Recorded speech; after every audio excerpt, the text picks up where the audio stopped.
Alright guys, welcome to Ask Russell episode 9. So we're talking about grip training. This came from a post on Russell Jolley Strength Coach Facebook page from a friend of mine and a coach called Steve Legg. So he was saying that when he's training his clean pulls, so an Olympic derivative, trying to get some overload on it, he was struggling to grip onto the bar as it went past his knees. It's pinging out, there's nothing he could do about it. Try chalk, it doesn't work, so what should he try? So the first option, and why I'm stood here with a barbell, is I want to talk about hook grip and the various grips as your first thing you should be looking to. Once you try chalk, then you go on to these. So the two normal grips that you're going to look at when you're training, you'll see in the gym in general, are just your normal overhand grip here. So you see my thumb's just nicely placed on top of my fingers, everything's good, and it's relying on the strength of my forearms and the flexors to actually hold onto the bar.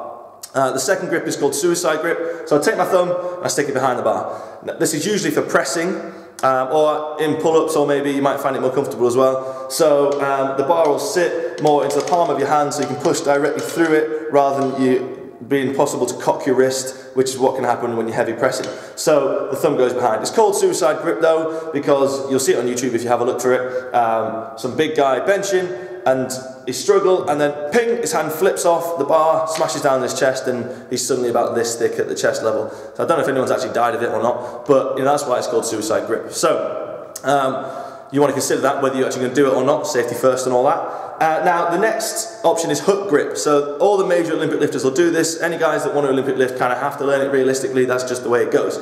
So what you'll do is you'll take your thumb and thread it under your fingers. So really my first two fingers are going to lock over it. So now the bar is a much stronger contact, it's locked in, it's much harder to get out of it, but it hurts like shit, okay? So this knuckle here feels like it's going to get pulled out sometimes, you get all bruised down your thumb. It's just, it can be very unpleasant, but you just kind of have to get used to it. It's one of the parts of the job. If you're going to do Olympic lifting, you get sore hands.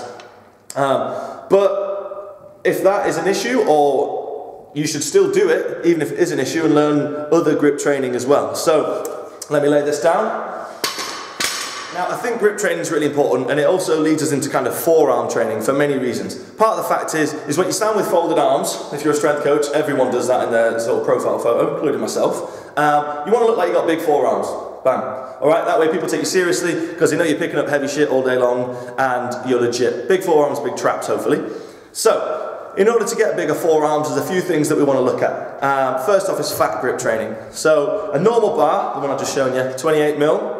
A girl's bar might be 25 mil if you're Olympic lifting, and a squat bar or a cheaper bar made of cheaper metal might be 32 mil or something. But fat grips, these, make it about 50 mil. So I think you can get even thicker ones that go even bigger still. So you just literally open this up, slide it over the bar. So here's a dumbbell, I've just put it on. Okay, so it now makes this dumbbell training a lot harder. It asks loads more of my forearms and arm flexors in general. Okay, so it doesn't have to be just dumbbells. You can do it you can put it on the barbell for your bent over rows, you can stick it on a bar for your chin-ups, you can stick it anywhere just to add a lot more challenge to it. You'll be amazed at how much harder it makes the exercise. So give that a whirl, but don't go too mental with the fat grip training. Now, it can put a lot of pressure on your elbows.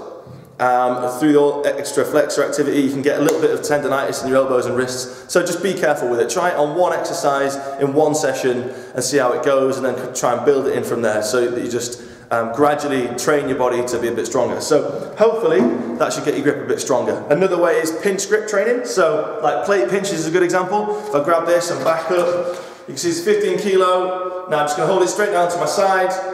It's nice and fat, so you could do like a plate pinch hold, which, you know, just stand there and hold it as long as you want. Obviously you can get fatter plates like 20s, just hold it for as long as you want. Or you can maybe go for like a farmer's walk, like a plate pinch farmer's walk, stroll on down and back. That's a good way to do it. There's all sorts of little challenges you can give yourself just as a training thing. So you can be doing that on a regular basis. You can just finish off your arm session a couple of times a week with some plate pinches.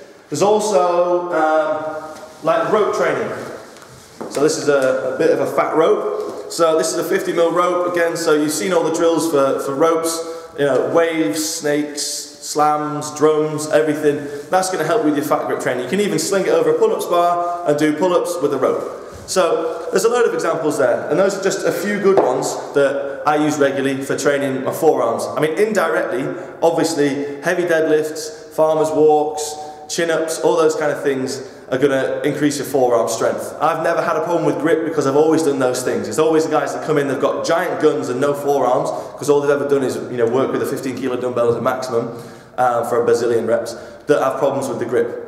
Unless you've got small hands. Steve said he's got small hands. But that's just the way it goes, I guess. Life throws you lemons, you gotta make some lemonade. So get some forearm training done, and any more questions, then I look forward to hearing them. Cheers.